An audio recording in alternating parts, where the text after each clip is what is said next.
Matagal na rin pala akong hindi nakakauwi ng Pilipinas, no?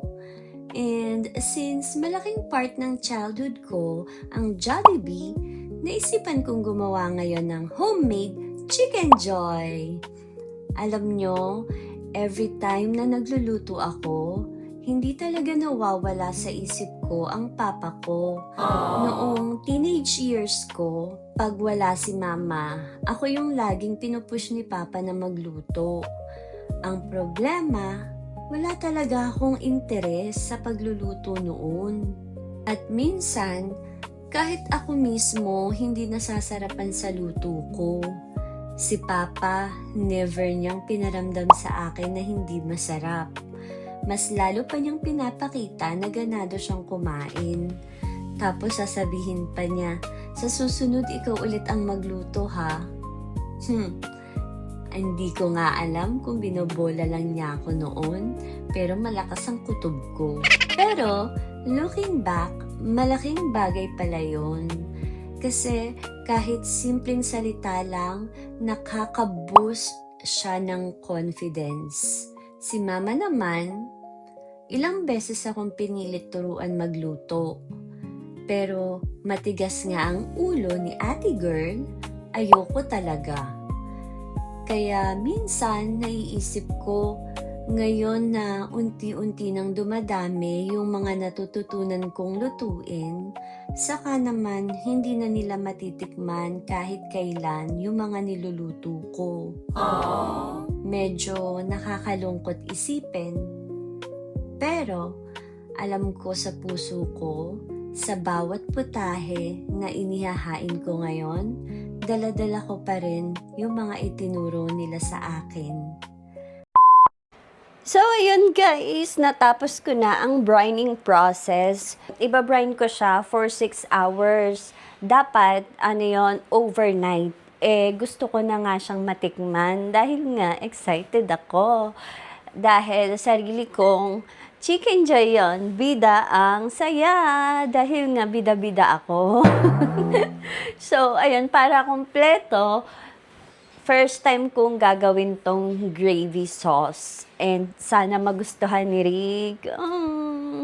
At yun sa brining process ko, ang inspo ko doon is si Judy Ann. Kaya sabi niya dapat overnight, pero pwede din at least 6 hours. Soon, kapag talagang marami na akong alam na lutuin, maglalagay na ako dito guys. So, ng Love's Kitchen. O, diba? Para meron tayong cooking serye. Tapos, magi-invite ako ng magagaling magluto para cooking with love. So, yon, grocery run muna tayo. Samahan niyo ako.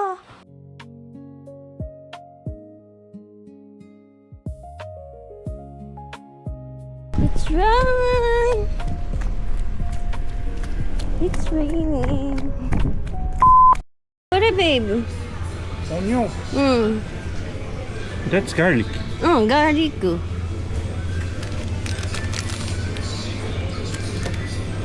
Ito nga guys, ayan ang isa sa mga challenges ko dito sa Japan, ang pag-grocery. Kaya naman, naging BFF ko na si ChatGPT.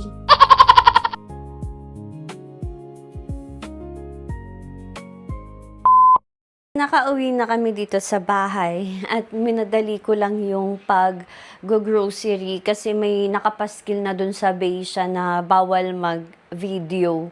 Nung bago yun guys, wala namang nakapaskil kaya parang nailang ako kanina kaya madalian lang kasi ayoko masita. Baka palayasin ako. O kaya may penalty, ganyan. Mga penalty pa naman dito is hindi yung senyen, yung mga ganun. Diyos ko, lapad-lapad. So, ayun, nakabili na ako ng mga ingredients ko for my homemade gravy sauce. So, yan. First time kong gagawin. Guys, na-measure ko na yung mga yan. Meron tayong butter, flour, and then garlic powder ang gagamitin natin. Yung onion powder, wala silang tinda. Ewan ko sa ibang supermarket, pero hindi na ako tingin kung ano na lang yung meron dito sa bahay. So, yon, let's do the gravy. I'm so excited. Kung nakikita nila ako ngayon, which is ramdam ko naman na nandyan lang sila. Alam ko, tuwang-tuwa na sila sa mga improvements ko.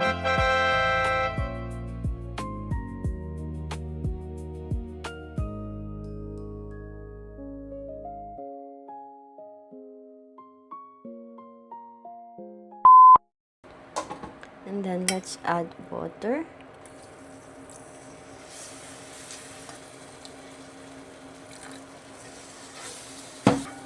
Oh my God!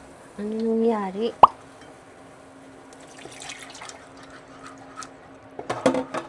Tingnan nyo nangyari sa ano ko, gravy ko. Nagmukhang mashed potato. Ay, epic! Yan, dagdagan ko pa. Struggle is free. Gravy lang yung niluluto ko. Pawis na ako. Teden, ang ating gravy. Wow! Hindi pa ayan ang final, guys, ha? And tignan mo naman ang reality pag nagluluto. Guys, ininit ko yung tira kong adobo kasi ginugutom na ako. 6:30 pa, pwedeng i-fry yung ginawa kong chicken joy. Pang-apat na kanin ko na yan, guys. Grabe, paano na yung body wonderland natin? Moment of truth. Natimplahan ko na siya. Titikman ko sa harap nyo, guys.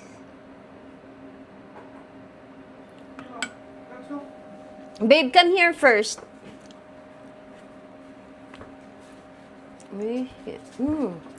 Babe, this is for the chicken joy. Fried chicken sauce.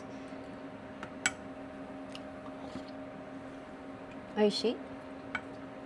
なんかオニオンスープみたい。 Onion? We don't have even onion, babe. Garlic soup? I put too much garlic. No, It's oishi. but like soup みたい。 Soup? That heavy the corny soup です。I don't know. ああ、みんないいんか。 Yay! Let's go. Thank you! Actually, yung bunso naming kapatid, yung ka-message ko, kasi siya yung gumagawa ng homemade gravy nila. And gustong-gusto daw ng mga pamangkin ko. So, na-curious ako. Kaya, ayun, nagpaturo ako sa kanya online tutorial. Akala ko hindi ko siya ma-achieve. Go! Our homemade gravy, guys. Sana all. For me, okay na yung ganitong consistency. Kung gusto ko pang labnawan, pwede naman mag-add pa ng water. Pero for now, okay na muna yan. Success! Paunti-unti may natatapos tayo sa aking Love's Kitchen! For 10 years, ngayon na lang ulit ako makakain ng chicken with gravy. Kasi, hindi naman ako ma-sauce, pero back in the Philippines, gusto ko yung gravy sauce ng KFC, na Jollibee. Yung sa Mac, hindi gano. Yun lang. And ang number 1 ko today is yung homemade gravy ko. Mas malagkit pa sa pagmamahal ng jowa mo sa'yo. Oh! Okay na ang ating chicken. Ayan. Lumobo na. Tanggalin na natin siya dito. And then, tapon na natin to. Hugasan lang natin isa-isa yung chicken.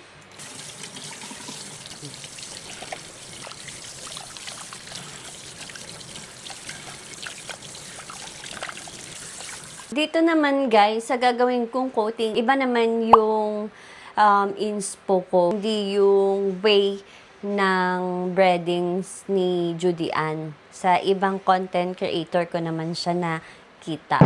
Let's start! Ano pa nga ba? So, yung ginawa ni ate girl is, hindi na niya pinat-dry eh. Kay Judy Ann kasi, pinat-dry niya. Ipat-dry na lang natin. Ayan, ipat-dry muna natin siya. Marami kayong matututunan dito, guys. And then, gamitin muna natin tong tira nating crispy fry, spicy. Kapag ako lang, ano na to, diretsong ito lang, walang brining, wash lang ng chicken and then ito na then fry. So, yun lang. Ngayon, ginawa nating mas special. So, ito meron pa akong isa. Pag kinulang to. Gamit tayo ng gloves, guys. Ayokong manuot sa kuko ko yung breading. Dagdagan pa natin siya ng crispy fry. And then, konting cornstarch.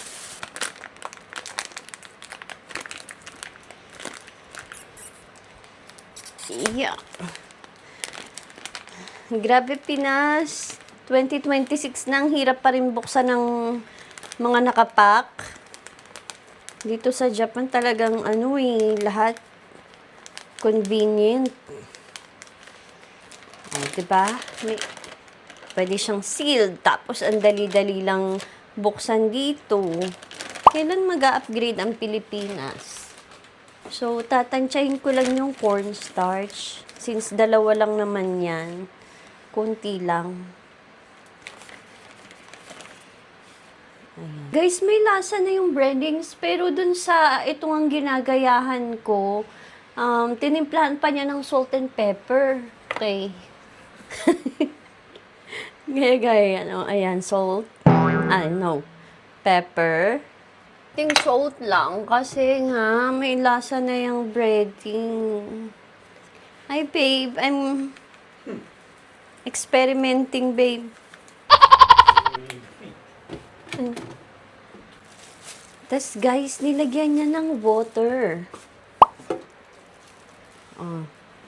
Lagyan din natin ng water.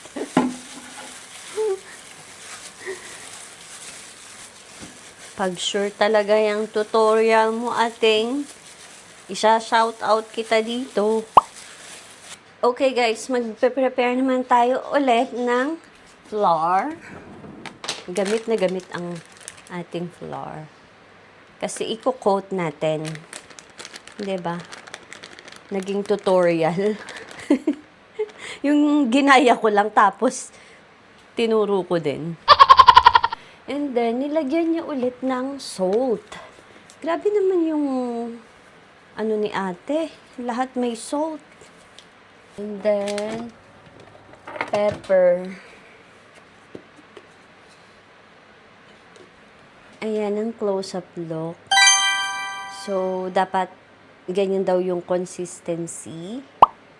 Hawakan na nga natin. So, ayan.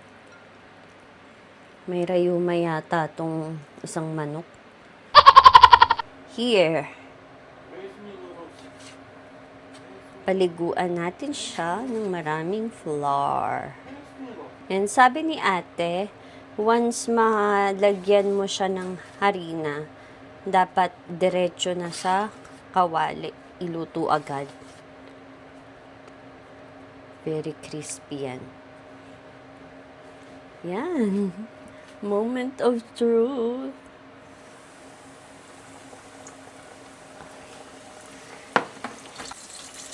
Guys, I think okay na yung harap. Baliktarin na natin siya.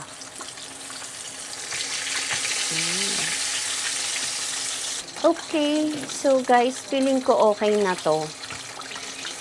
Extra crispy na talaga. Yeah.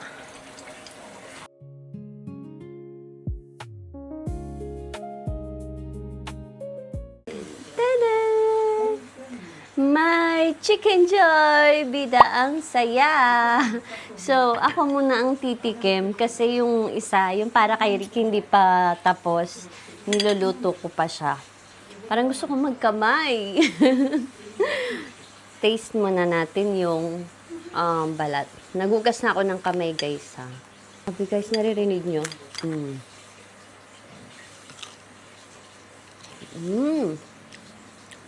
Medyo napaalat ng konti to. Kasi nga yung ano, 'di ba, yun yung crispy fry, may lasa na siya. Babe, come here. So, idip naman natin sa gravy na ginawa ko.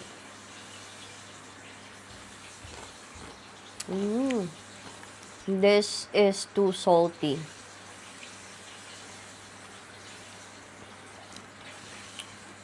Really?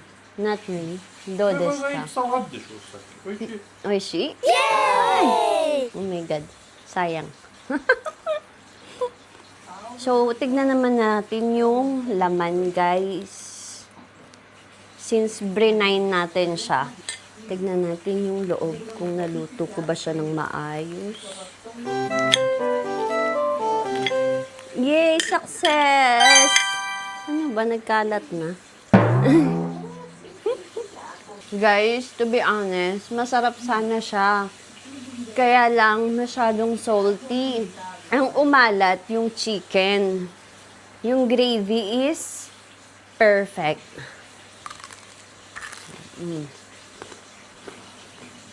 Yung kamay na tayo, guys.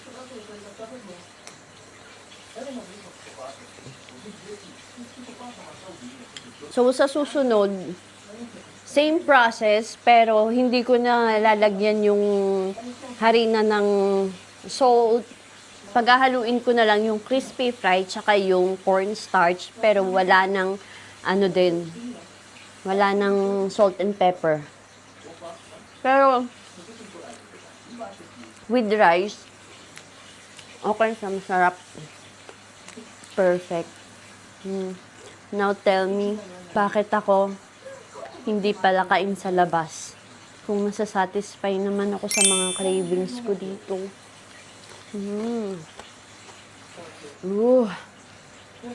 Ang juicy niya, oh. At lutong-luto sa loob. Ay, ouch. Ang init.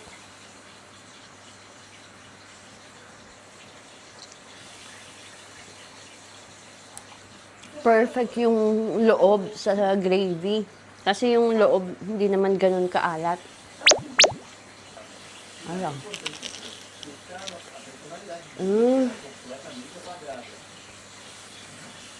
Ang sarap. Ang juicy. Gat ulit tayo.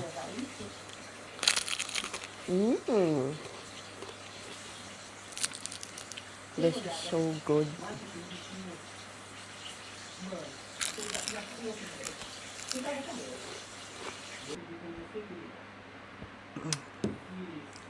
Ay, sobrang sarap. Salamat sa pagsama hanggang sa muli. Sana'y nag-enjoy kayo kasama ko dito. Huwag kalimutang mag-like at mag-comment, i-share at mag-subscribe para lagi tayong connected hanggang sa susunod na kwento. This is Love in Japan. See you!